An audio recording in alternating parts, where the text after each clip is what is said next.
Tēnā koutou katoa, and welcome everybody into a week of Whale Watch Weekly Updates. My name is Josh, and I'll be hosting you through some sightings that we've had throughout the last couple of weeks. Now, apologies for those that tried to tune in last week. Unfortunately, I was away sick, but I'm back this week, and I will be giving everybody an update of the previous week as well. So we will be going over 2 weeks of sightings, so there is a bit to get through. Now we might as well just crack straight into it. So going right back to August the 22nd, which was a Friday, we happened to have 2 tours on for that day, and the first tour went out at 10:30 in the morning, and on that tour they seen our semi-resident sperm whale being Spike. We had 2 different individual humpback whales. We also got to see a northern royal albatross, being one of the heaviest oceanic birds in flight today. Also a shy mollymawk albatross, as well as a black-browed, and also some Cape petrels and northern giant petrels, and the blackback and red-billed gull. The next tour went out at 1:15 that afternoon on the 22nd of August, and on that tour they got to see a humpback whale. They also got to see the largest wingspan bird in flight today, being the Gibson's wandering albatross.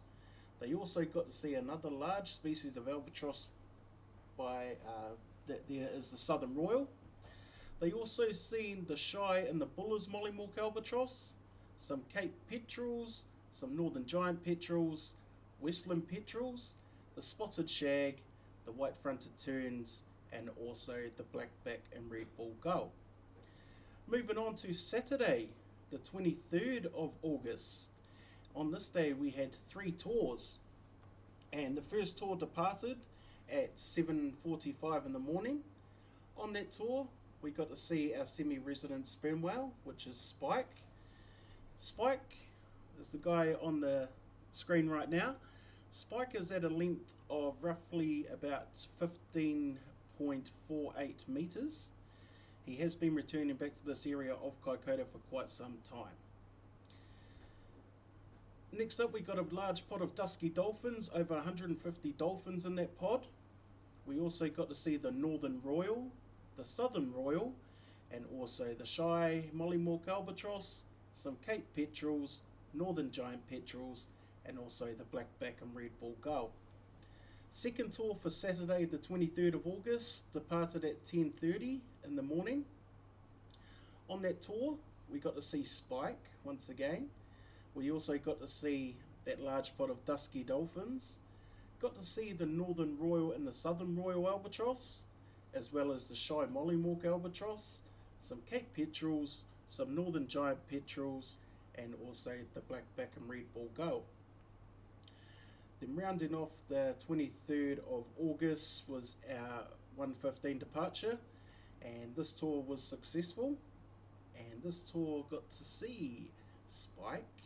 They also got an encounter with the humpback whale. They got to see the northern royal albatross, as well as the shy mollymawk albatross, some Cape petrels, some northern giant petrels, and the blackback and red-billed gull. Now, for those of you that have been here at Whale Watch Kaikoura, you would know how the sperm whale, or what the sperm whale's routine is. For anybody that is unsure of how a sperm whale works, here in Kaikoura they have dive cycles, and the dive cycles go for roughly about an hour. So in the dive cycle they'll be up on the surface and then they'll dive down. Now they're underneath the surface of the ocean for anywhere between 45 to 60 minutes, and then they return back to the surface of the ocean to reoxygenate for roughly 5 to 10 minutes. So these sperm whales, they'll live roughly anywhere between 85 to 90% of their time in the darkness. Now I've actually got some footage here that I want to show everybody, and this is me just having a talk to one of the sea crew members on the boat and explaining what the whale is doing when it is on the surface. Kia ora everybody, I'm joined here by one of the sea crew right here, and we have Fiona. Cool. So what we've got here is obviously a sperm whale up on the surface. So what's the sperm whale doing right now, Fee? So whilst he's on the surface, he is reoxygenating his blood. He'll be digesting his food, and he may also be using the surface as a toilet as well. Awesome. And how long are they up on the surface for usually? Average time is between 5 to 10 minutes, sometimes a little bit less, sometimes a little bit more, but average 5 to 10 minutes. Awesome. So, how long will they go under for? So if they're up on the surface for 5 to 10 minutes, how long will they be underneath the water for? Average dive time for here is usually 45 to 60 minutes. Some parts of the world it can be well over 2 hours, but yeah, quite lucky here, 45 to 60 minutes is their average dive time. Awesome. So like if you were new here and you didn't know what was going on, obviously you'll just think, oh, it's just chilling out there, but it's obviously up doing some, well, filling his body up with fresh air. Yep. Now, why do they have to go to the toilet on the surface? Why can't they do it down underneath the surface of the ocean? So when these guys are at the depths of the ocean, they're not able to carry out other bodily activities, so it's just their brain and their heart that function. Everything else essentially gets switched off. Awesome. So is this whale about to dive now, is it? Yeah, looks like it. It's going to start to arch that back, and fingers crossed he'll give us a tail. Whoa. Hey. Even got some birds flying over too. Yeah. So how could you tell that that whale was about to dive then? So normally when these whales are sat on the surface, their tail can hang underneath them, helping to keep them quite stable. And then when they're just about to dive, that tail comes up to just about the surface and they sink all the way under, and that's typically what we look out for. And then when they're about to actually go into the dive, that's when they start to arch that back. Oh, awesome. Awesome. So obviously this whale's going back down now. Yep. How fast can this whale move as he's going back down to the to the bottom of the ocean? It could be several tens of meters every minute or so. Yeah, they can move pretty fast when they want to, I believe. Awesome. Cool. So with that whale showing his tail, do they always show a tail, or is it just depends what they're up to, or if they're feeling up to it or whatnot? Pretty much we like to say 90% of the time they'll show us a tail. Every now and again they can just slip away on us. So if there's a lot of food very close to the surface, they don't need to do a deep sea dive, so they don't need to bring up that tail. But sometimes they can also fall asleep on us as well. So that's when they'll just kind of slip underneath the surface and they'll have a little nap. Awesome. Oh, thank you for that information, Fee, and hopefully we get to see another one. Yeah, no worries. So that was just a little interview that I did with one of the sea crew members around this time last year. So there were some interesting facts that she actually gave us.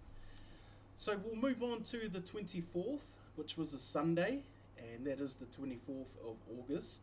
Now we had 2 tours on for that day. The first tour departed at 10:30 a.m. and this tour was successful. We got to see 2 different individual humpback whales. We also got to see a large pod of over 100 dusky dolphins. We got to see the shy mollymawk albatross, as well as the Cape petrel, the northern giant petrel, and the blackback and red ball gulls. The second tour for Sunday the 24th was at 1:15 in the afternoon, and this tour got to see 3 different individual humpback whales. They also got to see the shy mollymawk albatross, the Cape petrel, some white-fronted terns, and the blackback and red ball gulls. Monday, the 25th of August, we had 2 tours on for this day, and on this day, the first tour departed at 10:30 a.m. and the first tour, they went out and got to catch up with 3 different individual humpback whales. They also got to see the New Zealand fur seal, also the Gibson's wandering albatross, the 3.5 metre wingspan bird. They got to see the 2.5 metre wingspan bird being the shy mollymawk albatross, also the Selvin's mollymawk albatross, and the blackback and red ball gulls. The 1:15 tour for that day, that departed, and they were very successful. They got an encounter with 6 different individual humpback whales. They also got to see some New Zealand fur seals. They got to see the shy and the Selvin's mollymawk albatross, and also the blackback and red ball gulls. Moving on to Tuesday, the 26th of August, we had 2 tours for this day, and the first tour departed once again at 10:30 a.m. On this tour they got to see 3 different individual humpback whales, they got to see some New Zealand fur seals, they also got to see the Buller's mollymawk albatross, as well as the shy mollymawk albatross and salvins, and they also caught up with some blackback and red-billed gulls. The final tour for Tuesday the 26th of August departed at 1:15, and on that tour once again they got 3 different individual humpback whales. They got to see these dolphins here, the world's most smallest and shyest dolphin, and they're only found here in Aotearoa, New Zealand, and they are called the Hector's dolphin. In Māori they are known as Tutu Maire Kurai, which means special ocean dweller. Also on this tour they got to see some New Zealand fur seals, the shy mollymawk albatross, as well as the salvins mollymawk albatross, and also the blackback and red-billed gulls. Moving on to Wednesday, the 27th of August, 10:30 AM was our first tour for this day, and they got to see a humpback whale. They also got to see some dusky dolphins. They got to see the shy mollymawk albatross, some Cape petrels, northern giant petrels, spotted shag, some white-fronted terns, and also the blackback and red-billed gulls. The second tour for Wednesday the 27th departed at 1:15 in the afternoon, and on that tour they got to see a humpback whale. They got to catch up with these beautiful dolphins again, the Hector's dolphin, the shy mollymawk albatross, some Cape petrels, some northern giant petrels, some Hutton shearwaters, and the blackback and red-billed gull. Thursday the 28th of August, we had 2 tours on for this day. The first tour departed at 10:30 AM, and on that tour they got to catch up with a humpback whale, a large pod of dusky dolphins. There was 150 plus in this pod. They got to see the northern royal albatross, the shy mollymawk albatross, some Cape petrels, some northern giant petrels, some Hutton shearwaters, some white-fronted terns, and the blackback and red-billed gulls. Moving on to the afternoon tour, which was at 1:15. On this tour, they caught up with 3 different individual humpback whales, some dusky dolphins, the shy mollymawk, as well as the black-browed mollymawk albatross, some Cape petrels, some northern giant petrels, some Hutton shearwaters, some white-fronted terns, and once again the blackback and red-billed gulls. Friday, the 29th, we had 2 tours depart on this day, and 10:30 was our first tour. They went out and they got an encounter with 3 different individual humpback whales. They also got to see a large pod of over 100 dusky dolphins. They seen the shy mollymawk albatross, the Cape petrel, the northern giant petrel, some Hutton shearwaters, some white-fronted terns, and also the blackback and red-billed gulls. Moving on to the 29th of, the 1:15 tour on the 29th, they got to see 2 different individual humpback whales. They also got to see the shy mollymawk albatross, the northern giant petrel, some Hutton shearwaters, a spotted shag, and the blackback and red-billed gulls. Now moving on to Saturday the 30th of August, they had a few good encounters on this day and a bit of activity out there. So 10:30 tour, they departed, and on that tour we got to see 3 different individual humpback whales. We also got to see a large pod of dusky dolphins, got to see the shy mollymawk albatross, some Cape petrels and northern giant petrels, some Hutton shearwaters, some white-fronted terns, and also the blackback and red-billed gull. So this photo here that I've just put up on the screen, this here was sent through from our researchers that are on the boat, or that go out on the tours and capture photo IDs for us. And on this day they got very lucky to see the humpback whale tail slapping out there, and apparently this whale was doing it continuously for a few minutes. So they were very good picture there. And also, there was a bit of this going on as well. This here was a few weeks ago, this picture, but there was a bit of breaching going on from some humpback whales. Now I'll move on to the the second tour for Saturday the 30th, which departed at 1:15 in the afternoon. And on that tour we got to see 3 different individual humpback whales, a large pot of dusky dolphins, the shy mollymawk albatross, as well as the Selvins mollymawk albatross, some Cape petrels, some northern giant petrels, some Hutton shearwaters, some white-fronted terns, and the blackback and red-balled gulls. Sunday, the 31st of August, we had one tour for this day, and that departed at 10:30 a.m. On this tour, we got to see 2 different individual humpback whales. We also got to see a large pot of dusky dolphins. We got to see the shy mollymawk albatross, the northern giant petrels, some Hutton shearwaters, some fairy prions, some white-fronted terns, a spotted shag, and also the blackback and red-balled gulls. So you're probably wondering why I haven't said any more sperm whales since the 23rd of August. This is because we have not been sighting any sperm whales lately. 23rd of August was our last sighting, and that was with Spike. Now certain times of the year they move further offshore. We're not sure where they go to, and we're not sure why.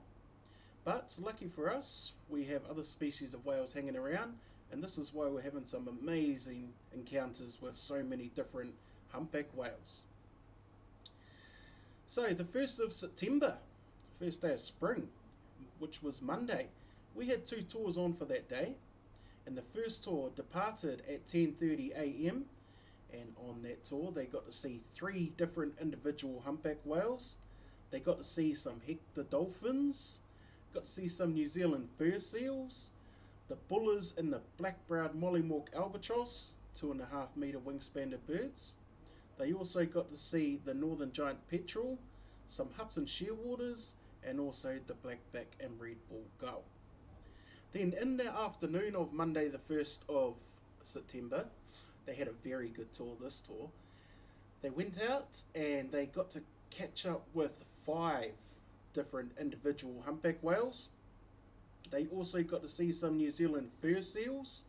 They also caught up with the bullers and the Selvins and the black-browed mollymawk albatross, some northern giant petrels, some Hutton shearwaters, and also the blackback and red-balled gull. Tuesday, the 2nd of September, we had one tour for this day, and that tour went out at 10:30 and it caught up with 2 different individual humpback whales, some New Zealand fur seals, the shy and also the grey-headed mollymawk albatross, a northern giant petrel, some Hutton shearwaters, and the blackback and red-balled gull. The 3rd, which was Wednesday or yesterday, we had one tour which departed at 10:30 a.m. and another successful tour. We got 4 different individual humpback whales. We got to see the shy and the cute little Hector dolphins. We also seen a northern royal albatross, the shy mollymawk albatross, northern giant petrel, the westland petrel, the white-fronted terns, and the blackback and red-balled gull. And then today, we had another successful day today. We had 2 tours. Now the first tour departed at 10:30 a.m. and on this tour they got to see 2 different individual humpback whales. They also got to see some Hector dolphins. They got to see the Gibson's Wandering and the Northern Royal Albatross. They also seen the Shy and the Selvins Mollymawk Albatross, as well as the Cape and Northern Giant and the Westland Petrels, some Hutton Shearwaters, some White-fronted Terns, and the Blackback and Red-balled Gull. And then the afternoon tour was successful. They got to see sorry, there's just a bit of a warning come up. That's fine. Yeah, so this afternoon at 1:15 we went out, and it was successful. We were viewing 2 different individual humpback whales, some more hector dolphins, the Gibson's wandering and the northern royal albatross, the shy, the Selvins and the black-browed mollymawk albatross, some Cape petrels, northern giant petrels, and also the blackback and red bull gull. So there we go, ladies and gentlemen. Sorry about that, it was a bit of a long haul there, but since I missed last week, I wanted to keep everybody updated of what we had seen in the last 2 weeks. But the next thing is we'll talk about the weather forecast. So, we are expecting a bit of wind to arrive here in Kaikoura. So as you can see there, tomorrow, which is Friday, we are expecting northerly 15 knots, rising to 25 knots, but 40 knots north of Kaikoura in the morning, becoming northwest 30 knots everywhere in the evening. Sea becoming very rough for a time, long period. Southwest swell 1 metre, northerly rising up to 3 metres.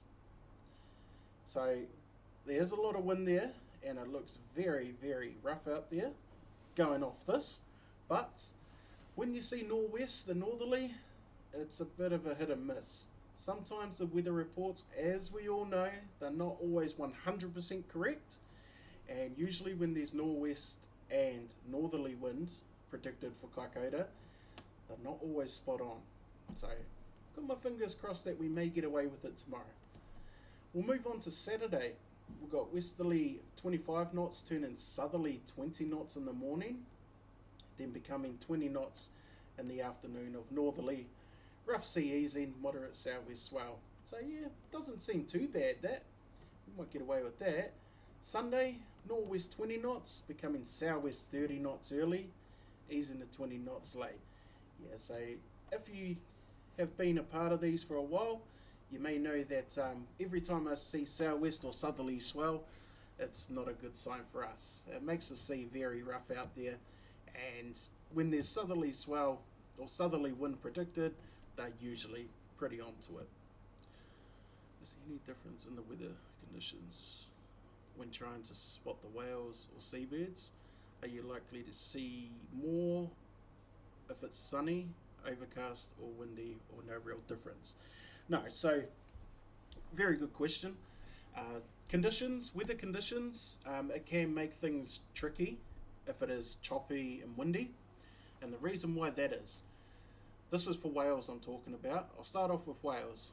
Now when a whale spouts on a nice calm day, the spout rises up to about 2 metres. This is a sperm whale I'm talking. Humpback whales, they can rise right up to 2 metres, 3 metres, 4 metres even. So you can see that from a long way away, and it just goes straight up in the air. If it's a humpback whale, if it's a sperm whale, it comes out on a 45-degree angle. Now, if it is windy and the sea conditions are quite choppy, the wind keeps that spout very low and it brushes along the surface of the ocean.